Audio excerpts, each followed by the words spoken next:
अगर आपको इस कहानी के पिछले भाग सुनना चाहते हैं तो मैं आपको लिंक डिस्क्रिप्शन बॉक्स में दे दूंगी और साथ ही कमेंट बॉक्स में पिन कर दूंगी, तो वहां से जाकर सुन सकते हैं। आप सुनिए आगे। संकल्प हाथ पकड़कर क्यों नहीं कहना, सब लोग कुछ न कुछ बोलते हैं, तुम्हें भी तो मन है तो अपनी सारी भड़ास निकालो ना मुझ पर। जो मन में आए वो बोलो, मैं बिल्कुल भी बहस नहीं करूंगा। बोलो, चलो जैसा भी जो भी कहना है कह दो। सरस्वी हाथ झटक के, मिस्टर जायसवाल आप होश में नहीं है, छोड़िए मुझे। जब आप काम ही ऐसे करेंगे तो कौन आपसे प्यार से कुछ कहेगा। संकल्प सोफे पर बैठकर, प्यार, बिल्कुल सही, एकदम सही बात की तुमने। जब मैं काम ही ऐसे करता हूँ तो कौन मुझसे प्यार से कुछ कहेगा, क्योंकि सारी गलती ही मेरी है। मैंने पैदा होकर ही गलती कर दी, मैंने घर छोड़कर ही गलती कर दी, मैंने अपनी माँ और भाई का साथ देकर ही गलती कर दी। मैंने भी अगर उस दिन घर न छोड़ा होता तो मेरी माँ और भाई कहीं जा चुके होते मुझसे दूर, और मैं रहता चैन से अकेले। हाँ, तुमने बिल्कुल सही कहा, मैंने ही गलती कर दी। इस समाज में पैदा होकर सब कोई महान है, जिसकी किसी भी चीज में कोई गलती नहीं, लेकिन सबसे गलत मैं ही हूँ। कोई प्यार की भाषा समझ नहीं आती।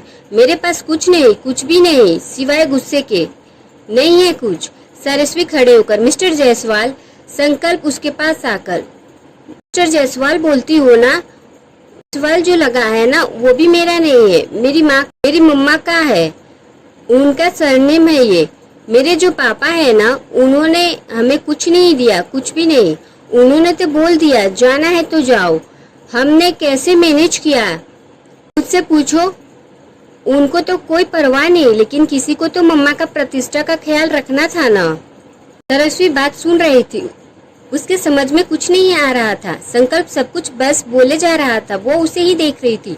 संकल्प, तुम्हें पता है क्या? नहीं, तुम्हें कैसे पता होगा कि मेरे पापा ने हमें जरूरत के समय कैसे बाहर निकाल दिया था। सरस्वी, क्या आपके पापा ने आपको घर से निकाल दिया था? मुझे लगा कि। संकल्प, तुम्हें नहीं, सबको यही लगता है कि वो नहीं रहे, लेकिन वो बिल्कुल ठीक है। लेकिन अगर कोई मर गया है तो वो हम तीनों है, मैं, मेरी मम्मा और प्रतिष्ठ, वो भी उनके लिए। तुम बोलती हो ना मुझे प्यार का मतलब नहीं पता, लेकिन तुम ही बताओ। मेरे मम्मा पापा की लव मैरिज थी। मेरे मम्मा पापा ने अपने माँ बाप के खिलाफ जाकर शादी की थी, क्योंकि वो एक दूसरे से प्यार करते थे। लेकिन तुम ही मुझे बताओ कि वो प्यार ही किस काम का, जो जरूरत के वक्त ही साथ ना रहे। बताओ, क्या वो प्यार हुआ? बोलो ना। सरस्वी ने ना में गर्दन हिला दी। बस मुझे भी यही लगता है कि वो प्यार नहीं होता। कोई भी इंसान क्या भगवान से स्टैंप लगाकर आता है कि वो उसके जीवन भर जैसे वो आया है वैसे ही जाएगा? नहीं ना। कब किस पल में किसके साथ क्या हो जाए किसी को कुछ नहीं पता। तो फिर लोग ऐसा क्यों कहते हैं कि इसमें उन्हीं की गलती है? अगर आज मेरे पापा ने हमें अपने साथ रखा होता तो हम भी शायद खुश होते। हाँ, चीजें मुश्किल होती, लेकिन अगर परिवार साथ होता तो हर चीज आसान बन जाती है। लेकिन मेरा परिवार उस दिन अलग हो गया, जिस दिन हम घर से चले आए और अपने पापा को छोड़कर। उसके बाद मेरी मम्मा ने किस तरह हमें पाला वो सिर्फ मुझे पता है। और एक बात तुम्हें बताऊं कि लोग ना हमें दो तरह की नजरों से देखते हैं। अगर हम अमीर है तो नफरत की नजर से, और अगर गरीब है तो तरस बेचारगी की नजर से। जब हमारे पास कुछ नहीं था तब हर कोई हम पर तरस खाता था, और अब सब जब थोड़ा बहुत अच्छे हालत हुए तो सब लोग नफरत की नजर से देखते हैं।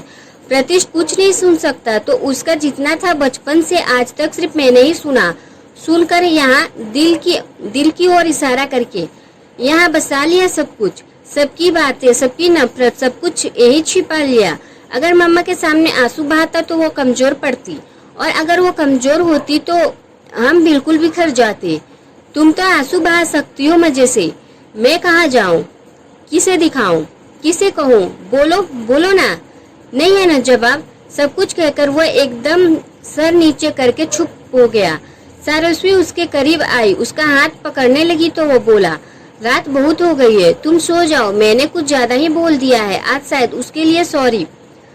संकल्प बेड की ओर बढ़ गया और लेट गया। तभी उसके कानों में सरस्वी की आवाज पड़ी, क्या आपको भूख नहीं लगी? संकल्प बिना पीछे मुड़े ने, सरस्वी, लेकिन मुझे तो भूख लगी है, प्लीज कुछ ऑर्डर कर देंगे क्या? संकल्प, फोन है ना, लगाओ और मंगा लो। सरस्वी कंधे उचकाकर, ओके मुझे तो बड़ी भूख लगी है और मैं तो टेस्टी टेस्टी खाना मंगवाऊंगी और मजे से खाऊंगी। संकल्प चुपचाप लेट गया और आंखें बंद कर दी, जबकि उसने अपनी भड़ास निकाल ली थी। उसने सालों का दर्द जो था वो सब बाहर आ चुका था। सवाल तो सरस्वी के मन में भी बहुत थे, लेकिन वो अभी किसी और भी सोच में थी। सरस्वी ने एक नजर संकल्प को देखा जो आंखें बंद किए लेटा था। फिर उसने कॉल लगाई और खाना ऑर्डर किया। वो सोफे पर जाकर बैठ गई और कभी घड़ी को देखती तो कभी लेटे हुए संकल्प को तो कभी दरवाजे को। संकल्प जिसकी आंखें बंद तो थी, लेकिन वो सब कुछ नोटिस कर रहा था और फिर आंखें बंद किए में यही बोला, इतनी भूख लगी है तो चली जाओ वहीं और खाकर ही आओ, यहाँ वहाँ घूमने से और भूख लगेगी। इस पर सरस्वी ने कोई भी जवाब नहीं दिया और लगभग 10 मिनट के बाद बेल बजी और सामने रूम सर्विस वाला खाना लेकर आया था। सरस्वी ने दरवाजा खोला और खाना लेकर अंदर आ गई।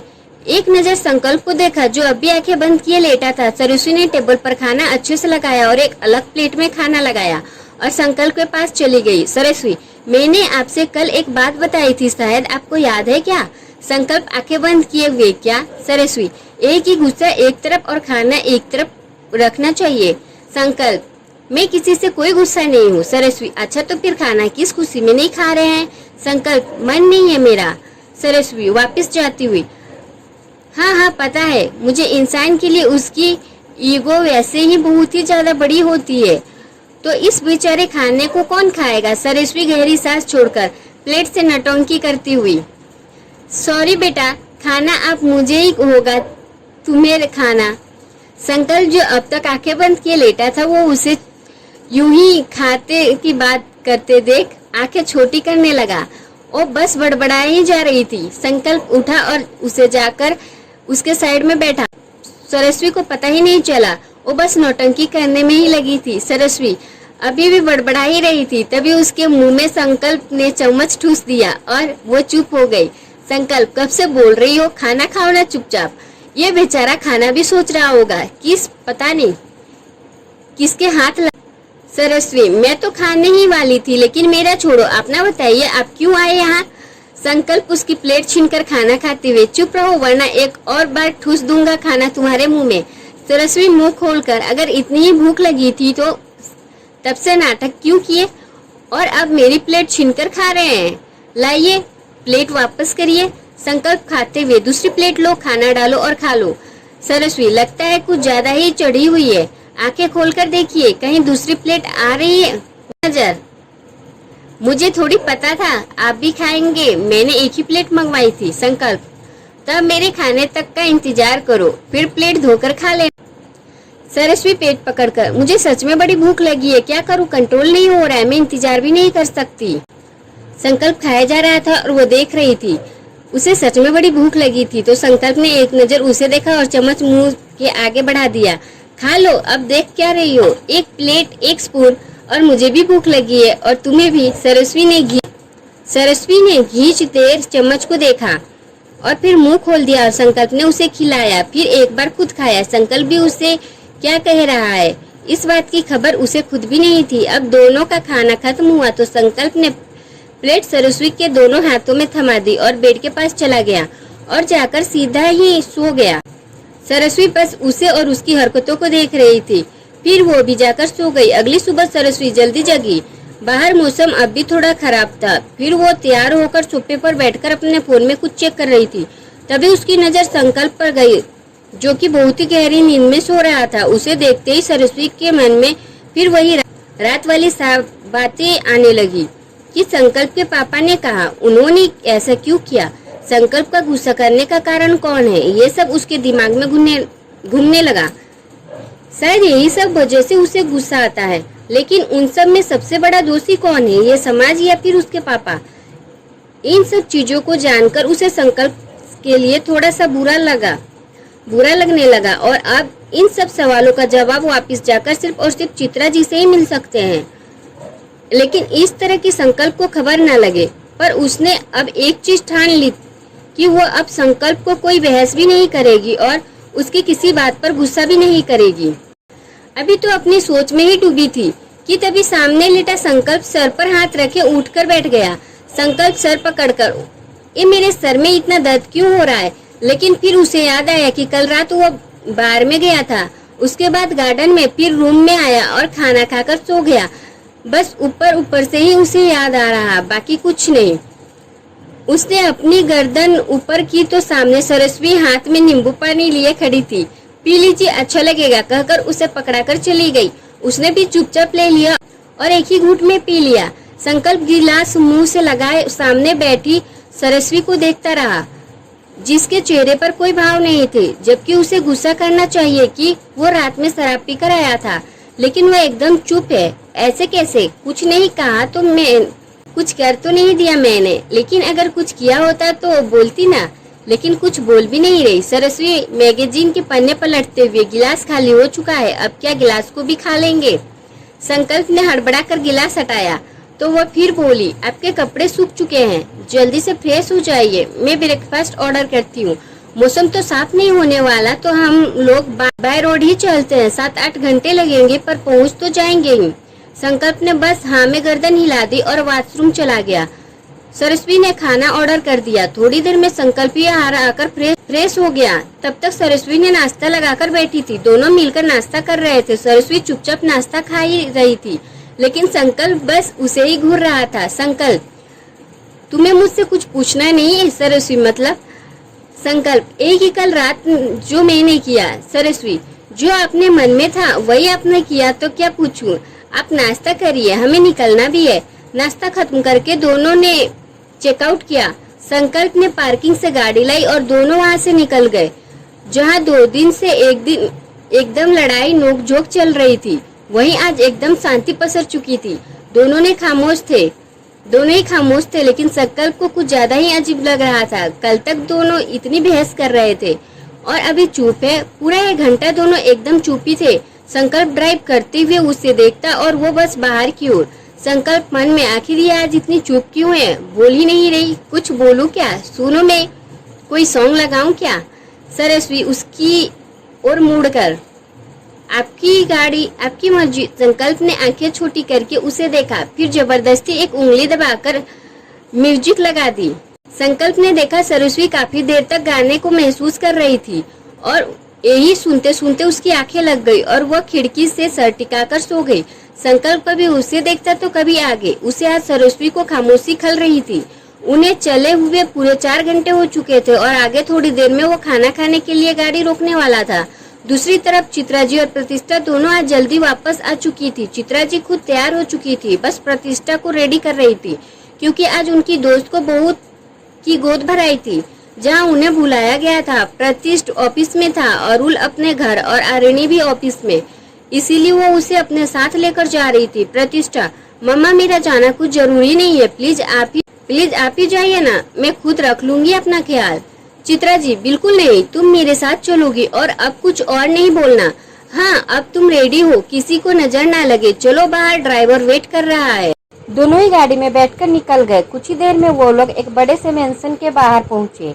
गाड़ी रुकी, दोनों उतरे और एक साथ अंदर की ओर बढ़ गई। फंक्शन बहुत बड़ा रखा गया था। बहुत सी औरतें और लड़कियां वहां मौजूद थी।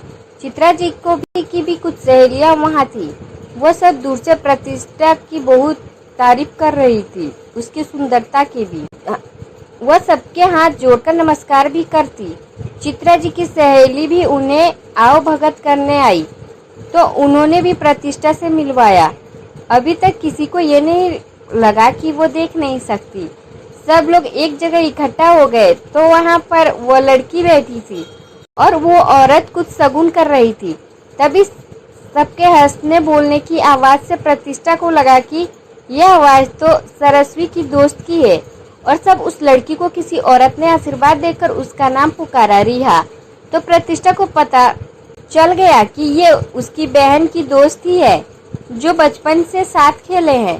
प्रतिष्ठा ने पास खड़े होकर ही बोली, रिहू दी। रिया उसकी ओर मुड़कर, अरे तीसू तो यहाँ, क्या बात है? और वो सारू कहाँ है? प्रतिष्ठा, दी तो किसी काम से गई है। आप मतलब मुझे लगा नहीं था आपसे मिलूंगी, शादी के बाद आज ही मिल रही हूँ। होने वाले मम्मी को कांग्रेस। रिया, ओ थैंक यू डियर, तूने मेरी आवाज पहचान ली, वो भी इतने सालों बाद। अभी प्रतिष्ठा कुछ बोले उससे पहले ही उसकी सास बोली, रिया बेटा ये कैसे बात कर रही हो? अगर वह तुझे नहीं जानती है तो पहचान ही जाएगी ना। आवाज से क्या मतलब कि पहचाना कि नहीं? रिया अपने सास को अपने पास बुलाकर धीरे से, वो दरअसल वो देख नहीं सकती, फिर भी उसने मुझे पहचाना इसीलिए बोल रही थी। रिया की सास, क्या ये देख नहीं सकती? हे भगवान, ये क्या अपशगुन हो गया? चित्रा, मैंने तुम्हें यहाँ पर अपनी बहू के आशीर्वाद देने बुलाया था, लेकिन तू तो यहाँ सब खराब करने आ गई। बाकी सब पूछने लगे, हुआ क्या है, ऐसे क्यों बोल रही हो? रिया की सास, अरे ये चित्रा अपनी बहू को लेकर आई है अब शगुन करने, कहीं इसका असर मेरे पोते या पोती पर पड़ गया तो? चित्रा जी, क्या बकवास है, कुछ भी अब सनाब बोले जा रही हो। रिया की सास, और कुछ औरतें, अरे तुम्हारी बहू नहीं दे सकती तो उसे घर पर रखना था ना, उसका असर अगर होने वाले बच्चे या उसकी माँ पर हो गया तो? चित्रा जी, ये क्या फालतू बकवास है, और तुम लोग कौन से दौर में जी रहे हो जो इन फालतू बातों में मान रही हो? रिया, मम्मी जी, इसमें उसकी क्या गलती, और इन सब चीजों से कुछ नहीं होता। उसकी सास, तुम चुप रहो, और ना जाने कौन से पाप किए हैं जिसकी सजा इन्हें मिल रही है, और अब मैं उन सब का असर अपने वारिस पर नहीं पड़ने देना चाहती, इसलिए चित्रा तेरे हाथ जोड़ती हूँ, अपने बहू को लेते जा यहाँ से। चित्रा जी, हाँ, तुम जैसे गिरी हुई सोच वाले लोगों को यहाँ रहना ही कौन चाहेगा? प्रतिष्ठा, नहीं मम्मा, आप रुकिए, मैं बाहर जा रही हूँ। चित्रा जी, मैं यहाँ रुक कर क्या करूँगी, वो भी ऐसे घटिया लोगों के बीच, मुझे कोई शौक नहीं, और तू जैसे ही है मुझे तुझ पर गर्व फक्र है। रिया रोती हुई, आंटी जी प्लीज आप यूं नाराज होकर मत जाइए प्लीज। चित्रा जी रिया के सर पर हाथ फेर कर, बेटा मुझ पर तुझसे और तेरी बच्ची की कोई गिला शिकवा नहीं है, और मैं उम्मीद करती हूँ कि अपनी जो सोच है उसे और बढ़ाना, कोई भी इंसान जैसा आए वैसे ही जाएगा, इसकी कोई गारंटी नहीं, पर हमारे यहाँ का समाज कभी इस बात को नहीं समझेगा। बस तू अपने बच्चे को भी अपने जैसे ही बनाना, ना कि अपनी सास की तरह। मेरे तरफ से खूब प्यार और आशीर्वाद। चित्रा जी वहाँ से सबको एक नज़र घूरकर देख कर प्रतिष्ठा का हाथ पकड़कर ले जाने लगी, और फिर रुकी और पीछे मुड़कर वहाँ मौजूद सभी से, किसी भी इंसान को उसके कल में क्या होगा कोई खबर नहीं। पाप और पुण्य का लेखा जोखा उस ऊपर वाले के पास है, इसीलिए हमें कभी खुद पर घमंड नहीं होना चाहिए। तीसरी तरफ अरोरा हाउस में सुषमा अरोरा दीपक अरोरा से फोन पर बात कर रही थी। सुषमा जी, सुनिए, मैं क्या कह रही थी, दीपक जी कंप्यूटर में काम करते हुए, मुझे क्या पता, बताओगी तो ही पता चलेगा ना। सुषमा जी, हाँ, आपको कैसे पता होगा, आपने ऑफिस से फुर्सत होगी तो होगा ना कुछ मालूम। बेटे के आए हुए 1 हफ्ता हो चला है, लेकिन वह एक दिन भी चैन से घर में रुका है क्या? मैं ढंग से उनकी शक्ल भी नहीं देख पाई हूँ। वो घर पर रुकता ही नहीं है, हवा की तरह आता है और हवा की तरह ही चला जाता है, कभी उससे पूछिए तो सही। दीपक जी फोन पकड़कर, सुषमा तुम बहुत ज्यादा सोच रही हो, ये उम्र उसके कैरियर को बनाने की है, वो उसी में लगा है।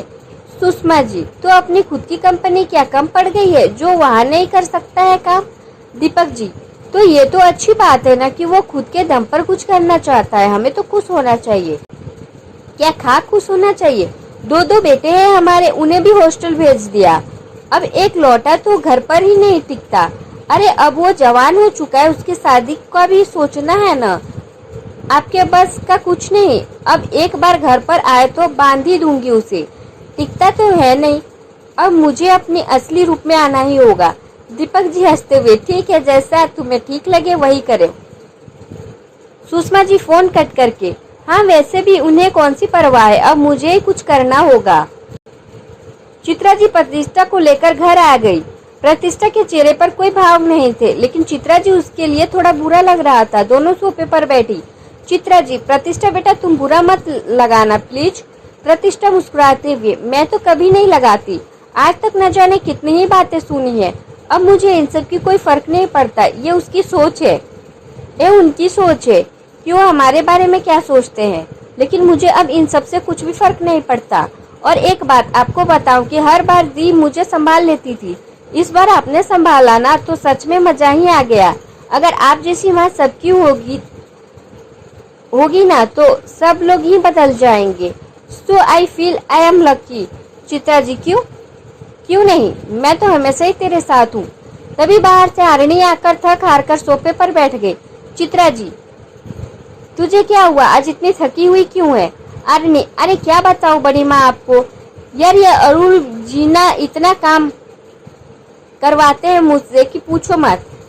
अभी संकल्प भाई को गए हुए बस एक ही दिन हुआ, मेरी सारी कसरत करवा दी उन्होंने, इसलिए मौका मिलते ही आपका बहाना बनाकर घर आ गई मैं। तो अगर उनका फोन आपके पास आए तो प्लीज मुझे बचा लोगे ना?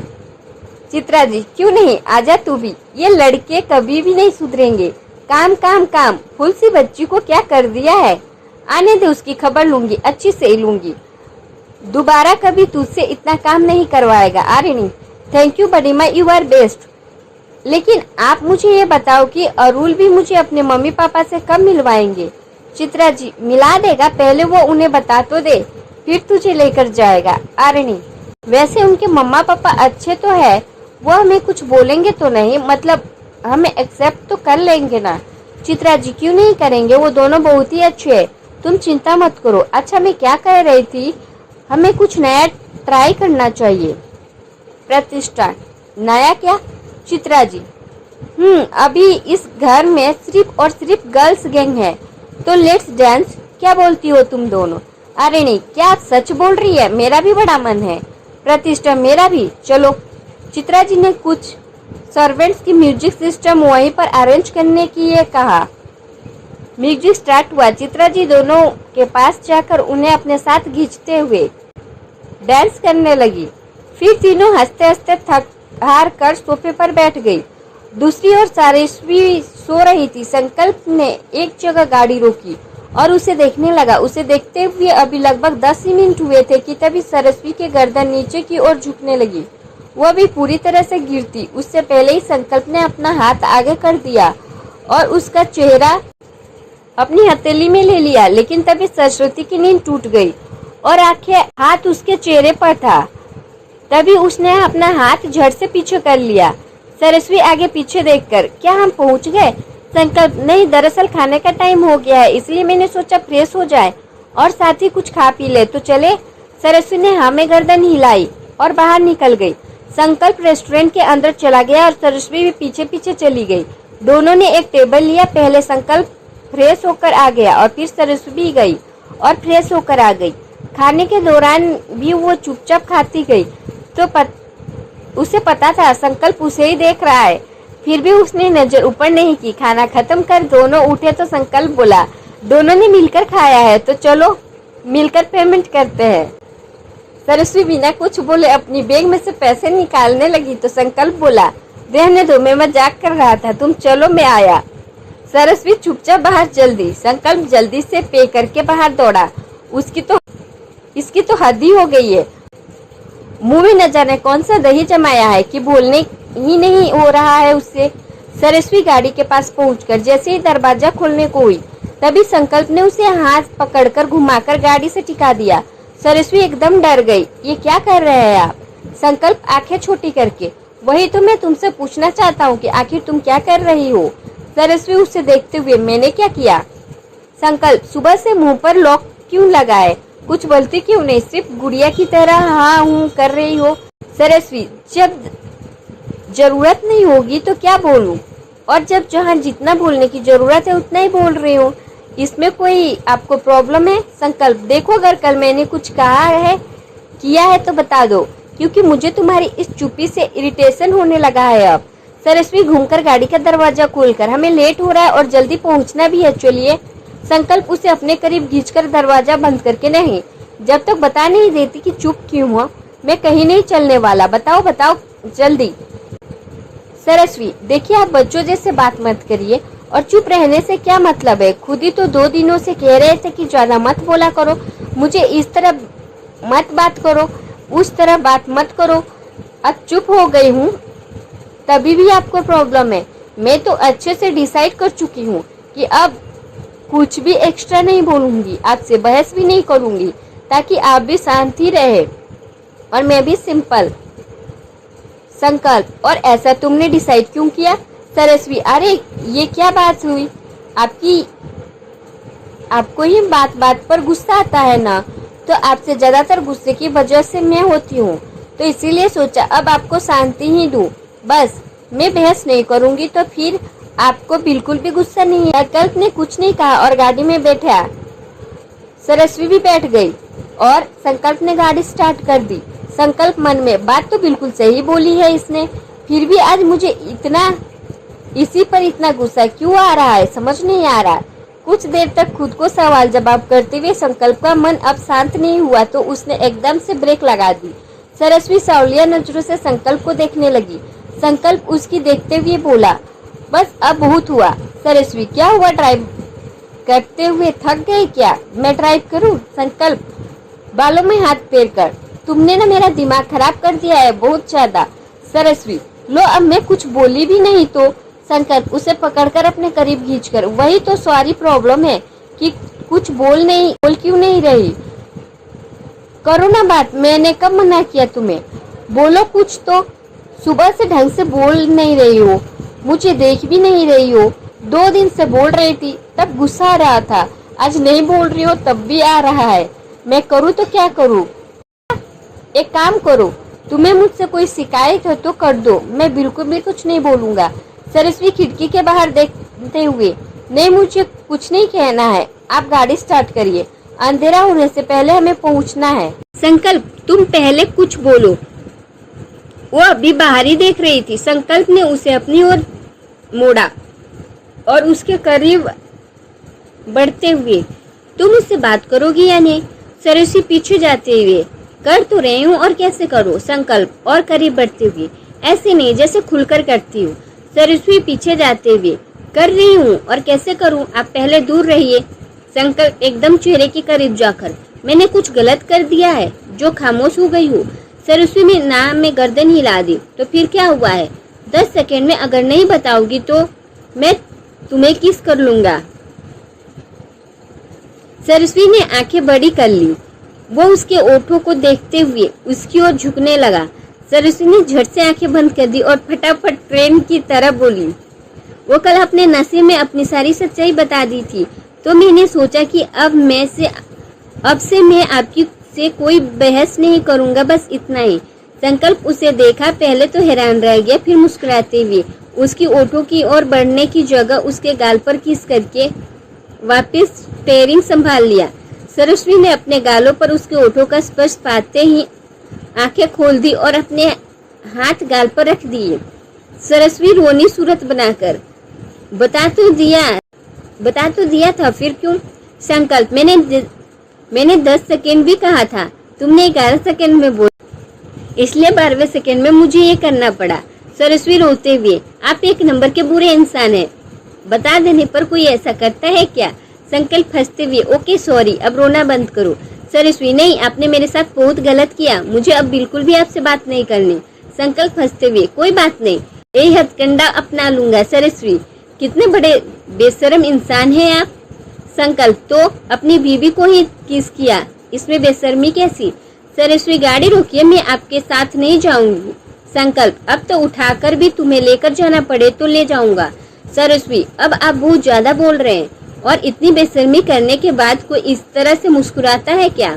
संकल्प, कभी कभी इंसान को समझने के लिए 2 दिन भी बहुत ज्यादा होते हैं और कभी कभी 2 जन्म भी कम पड़ते हैं, इसीलिए ही मुस्कुरा रहा था।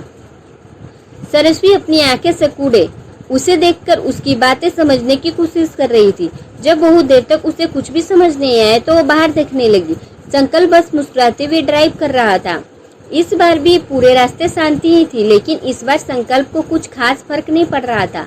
लगभग शाम के 7 बजे के करीब दोनों जायसवाल मैंशन में पहुंचे। संकल्प बाहर आया और फिर उससे जाकर सरस्वी के साइड के दरवाजे को खोला। सरस्वी अभी भी कंफ्यूज नजरों से उसे देख रही थी। संकल्प उसके आगे हाथ बढ़ाकर, बाहर आओगे या फिर गोद में उठा कर ले चलूं? सरस्वी जल्दी से बाहर आ गई और उसे घूरने लगी, मैं खुद भी आ सकती हूँ, सामने से हटिए। संकल्प एक साइड हो गया और सरस्वी आगे आगे अंदर और बढ़ गई। संकल्प भी उसके पीछे पीछे वहां पहुंच गया। संकल्प कुछ सोचकर वापिस पीछे मुड़ गया और जाने लगा तो सरस्वी उसे जाते देखकर बोली, घर यहाँ है, बाहर कहाँ चल दिए? संकल्प गाड़ी में बैठते हुए, तुम चली जाओ, मैं ऑफिस से होकर आता हूँ। सरस्वती भी कंधे उचकाकर अंदर की ओर चली गई। बहुत कोशिश की, अंदर जाते ही हॉल में तो उसे कोई नहीं दिखा, लेकिन तब भी उसे चित्रा जी के रूम में से कुछ आवाज आ रही थी। पास जाकर देखा तो आरणी और प्रतिष्ठा उनसे कुछ बातें कर रही थी। उन्होंने बुलाया तो वो अंदर बाकियों के पास चली गई। चित्रा जी, तुम बहुत थक गई होगी ना, अपने रूम में जाकर आराम कर लो, अच्छा लगेगा। सरस्वती, मैं आपसे एक रिक्वेस्ट कर सकती हूँ क्या? चित्रा जी, बोलो बेटा, कुछ बात है क्या? सरस्वती, क्या आप मेरे सर की मालिश कर देगी? चित्रा जी, अरे वाह, ये भी कोई पूछने की बात हुई। मैं तो तीसू और किसू को जब भी बोलती हूँ ना, तब भी वो लोग भाग जाते हैं। बचपन से पकड़ पकड़ कर देती थी, लेकिन अब हाथ ही नहीं आते। तुम अपने रूम में जाकर फ्रेश हो जाओ, मैं तेल लेकर आती हूँ। आरणी सरस्वती के पास से निकलकर, वैसे भाभी कैसी रही आपकी 2 दिन की छुट्टी? प्रतिष्ठा, उम्मीद है आपने एंजॉय किया होगा दी। सरस्वती, हाँ खूब एंजॉय किया, तभी तो हेड मसाज करवा रही हूँ। आरणी, चलो प्रतिष्ठा, हम तुम्हारे रूम में चलकर बात करते हैं। सरस्वती ऊपर के रूम में चली गई। उसने फ्रेश होकर कपड़े बदले तो चित्रा जी तेल लेकर आ गई। चित्रा जी सोफे पर और सरस्वती जमीन पर बैठ गई। दोनों ने पहले यूं ही आगे पीछे की बातें की तो सरस्वती बोली, वैसे मैं अगर आपसे एक बात पूछूं तो क्या आप बताएंगी? चित्रा जी मसाज करते हुए, बोलो बेटा, क्या बात है? सरस्वती, अगर आपको बुरा ना लगे तो आप मुझे बता सकती है कि आखिर पापा जी ने आप सबके साथ ऐसा क्यों किया? चित्रा जी नॉर्मल रिएक्शन के साथ, तो तुम्हें हमारे बारे में सब पता चल ही गया है। वैसे आज ही तो कल पता चलना ही था, अच्छा ही हुआ। और वैसे उनकी भी गलती नहीं थी इन सब में। हमारा समाज हमसे कम और लोगों की बातों पर विश्वास करके ज्यादा चलता है। जहाँ 4 लोग बोलेंगे यही सही है तो हम उसी दिशा में चल पड़ते हैं। संकल्प के पापा का नाम कैलाश अरोड़ा है, वह एक सरकारी एम्प्लॉय है। मैं उनसे कॉलेज में मिली थी, फिर हम दोनों को प्यार हो गया। हमारे पेरेंट्स नहीं मान रहे थे क्योंकि मेरे पापा बहुत अमीर थे। हमने उनके खिलाफ जाकर शादी कर ली। कौशल जी के माँ पापा भी नहीं मान रहे थे इतने बड़े घर की लड़की के साथ शादी के लिए, पर किसी तरह से उन्होंने अपने माता पिता को मना लिया था। हमने मंदिर में शादी करने का फैसला किया। कौशल जी के साथ उनके भाई दीपक भी थे और उनके पेरेंट्स आने वाले थे। उन्होंने हमें कहा कि हम रस्में शुरू करें, पर शादी खत्म हो गई, वो लोग नहीं आए। बाद में पता चला कि उन दोनों का एक्सीडेंट हो गया और उसी में उनकी मौत। पर मैंने अपने जिम्मेदारी संभाली और उनके घर को भी। फिर हमने मिलकर अपना नया संसार शुरू किया। दीपक भैया की भी शादी करवाई। संकल्प का जन्म हुआ, उसके बाद अरुल का जन्म हुआ, फिर प्रतिष्ठ और अरहान का। चारों भाई एक दूसरे की जान थे। हमारे परिवार में किसी चीज की कमी नहीं थी। दीपक भैया ने अपना खुद का बिजनेस स्टार्ट किया और बहुत बड़े बिजनेसमैन बन गए। सब कुछ बढ़िया ही चल रहा था, लेकिन जब संकल्प 8 साल का था और प्रतिष्ठ 6 साल का, तभी दिवाली में चारों बच्चे पटाखे जला रहे थे और अरहान जो सबसे छोटा था उसे सिखाते हुए ही प्रतिष्ठ ने अपनी सुनने की शक्ति खो दी हमेशा के लिए। शुरुआत में हमने भरोसा नहीं किया, बहुत जगह दिखाया, लेकिन वही जवाब। हमें यह सब सहने की शक्ति नहीं थी। फिर भी सब एक साथ थे तो हैंडल कर लिया। लेकिन जैसे जैसे आसपास के लोगों में ये बात फैलने लगी, उससे दुगनी बातें होने लगी, जिससे परेशान होकर कौशल ने मुझे कहा कि हम प्रतिष्ठ को किसी आश्रम में छोड़ देते हैं। लेकिन प्रतिष्ठ, वो जब से उसे किसी की आवाज़ सुनाई नहीं दे रही थी, उसका बोलना भी बंद हो चुका था। ऐसे में मैं अपने बच्चों को किसी और के भरोसे कैसे छोड़ देती? लेकिन कौशल जी ने लोगों की बातों में आकर उसे भेजने का फैसला ले लिया।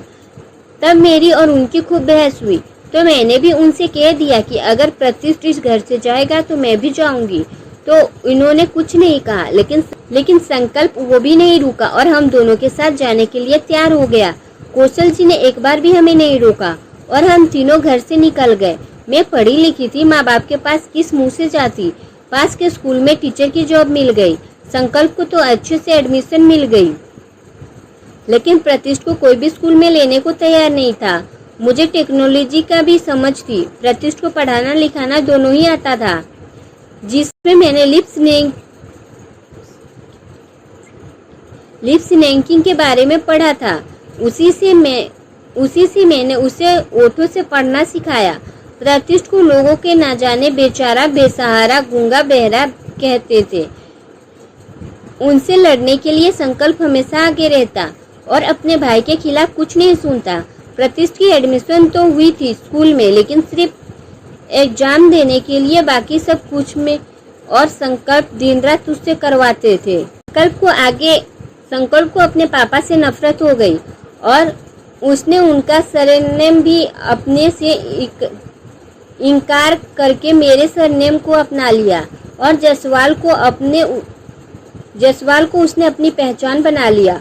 प्रतिष्ठ का साथ भी हरदम दिया और उसके खिलाफ कभी भी कुछ नहीं सुना। उसे जैसे किसी चीज के लिए गुस्सा ही नहीं आता, लेकिन जब बात उसके भाई की हो तो वह किसी को भी नहीं बख्शता। इसी वजह से वो ऐसा हो गया। दूर होने के बावजूद देखिए, इतने सालों बाद इन भाइयों में प्यार कभी कम नहीं हुआ। अरुल आज भी दोनों से बहुत प्यार करता है। और एक मजेदार बात बताऊं, संकल्प का चमचा है अरुल और प्रतिष्ठ का अरहान। इन चारों से ही घर में रौनक थी। जब हम घर छोड़कर जा रहे थे तो सुषमा ने बड़ी मुश्किल से रोका था उन दोनों को। खैर, ये तो रही हमारी बात। अब तुम बताओ कि प्रतिष्ठा के साथ कुछ हुआ था? इस वजह से तुम्हारे माँ पापा का रवैया है, या फिर बचपन से ही? सरस्वी: नहीं, हम भी बहुत खुश थे। हम दोनों तो मम्मा पापा की जान थे, लेकिन जब कॉलेज एंड ही होने वाला था तब पापा ने बहुत मेहनत से मेरे लिए एक कार ली। हम उसी कार में शाम के टेस्ट ड्राइव के लिए गए। मैं ही ड्राइव कर रही थी, मम्मा पापा पीछे बैठे थे और प्रतिष्ठा आगे। वो बार बार ड्राइव करने की जिद कर रही थी। हम रास्ते में रुके कुछ खाने के लिए, लेकिन वो नाराज थी तो वो नहीं आई। हम तीनों चले गए और इसी बीच में उसने ड्राइविंग सीट संभाली और ड्राइव करते हुए आगे निकल गई। फिर गाड़ी आउट ऑफ कंट्रोल हो गई और एक ट्रक से जा बची। आंखें पूरी तरह से डैमेज हो गई, जिससे वो कभी देख नहीं सकती। और इन सब का दोष मामा पापा उसी पर डालते हैं, इसीलिए वो ऐसे हैं। लेकिन जिसके साथ जो होना है वो होकर ही रहता है। उससे किसी का जोर तो नहीं, लेकिन फिर भी आज तक सब उसी को सुनाते हैं। चित्रा जी मालिश करते हुए: बात तो बिल्कुल सही बोली। किसी पर किसी का जोर नहीं। तू बड़ी ही हिम्मत वाली है बेटा, जो अपनी बहन का भी और अपना भी अच्छे से ख्याल रखती है। बातों ही बातों में चित्रा जी ने देखा कि वो सो चुकी है। वो उसे ही देखे जा रही थी। तभी संकल्प बोलते हुए अंदर आया: मम्मा, आप हमारे कम। चित्रा जी ने उसे उंगली दिखाकर चुप रहने का इशारा किया। संकल्प: ये यहाँ क्यों सो रही है? चित्रा जी: अरे वो मुझसे तेल मालिश करवा रही थी, सर पर तो अब एक काम कर, इसे अच्छे से बिस्तर पर सुला दे और खाना लगवाती हूँ, आ जाना। संकल्प: नहीं, हमने देरी से ही खाया था तो भूख नहीं। चित्रा जी सरस्वी की गर्दन सोफे पर टिकाकर चली गई। संकल्प ने जाकर उसे गोद में उठाया और बेड की ओर बढ़ गया। अच्छे से उसे लेटाया और जैसे ही उठने को हुआ, सरस्वी ने उसकी कोट को कसकर पकड़ लिया। संकल्प उठने को हुआ तो वो फिर से जाके उसी के ऊपर गिर गया, जिसकी वजह से वो दोनों के ओठ जुड़ गए। संकल्प तो बस इसी पोजीशन में कुछ देर रहा और गैर से सोती हुई सरस्वी को देखने लगा। काफी देर तक निहारने के बाद जब सरस्वी थोड़ी हिलने लगी तो वो झट से पीछे हुआ, लेकिन कोट अब तक नहीं छूटा था, जिसकी वजह से संकल्प अपना कोट ही उतार दिया और उसी के हाथ में रख दिया और फिर फ्रेश होने चला गया। फ्रेश होकर लौटा तब भी सरस्वी कोट को मुट्ठी में दबाए हुए सो रही थी और फिर वही ओढ़कर मुंह ढक लिया। संकल्प ये देखकर हंस दिया और जाकर उसी के बगल में सो गया। दूसरी तरफ सब लोगों ने डिनर कर ही लिया था और अपने अपने कमरे में जा चुके थे। आरणी बस अरुल का ही इंतजार कर रही थी, क्योंकि आज वो अपने घर भी जाने वाला था और वहां से लेट आने वाला था। आरणी ने उसे कॉल लगाया तो अरुल ने उठा लिया। आरणी: अरुल जी, आप कब तक आने वाले हैं? अरुल: मैं अभी भी जस्ट घर में पहुंचा हूँ। तो शायद वक्त लगेगा, तुम एक काम करो, सो जाओ। अरुण बोलते बोलते घर में घुस गया, जहाँ पहले से ही सुषमा जी उसका इंतजार कर रही थी। अरुण बिना उन्हें देखे आगे बढ़ रहा था। अच्छा सुनो, मैं जब तक आऊँगा ना तो तुम्हें मिस कॉल करूँगा, तो तुम दरवाज़ा खोल देना। Okay bye, good night.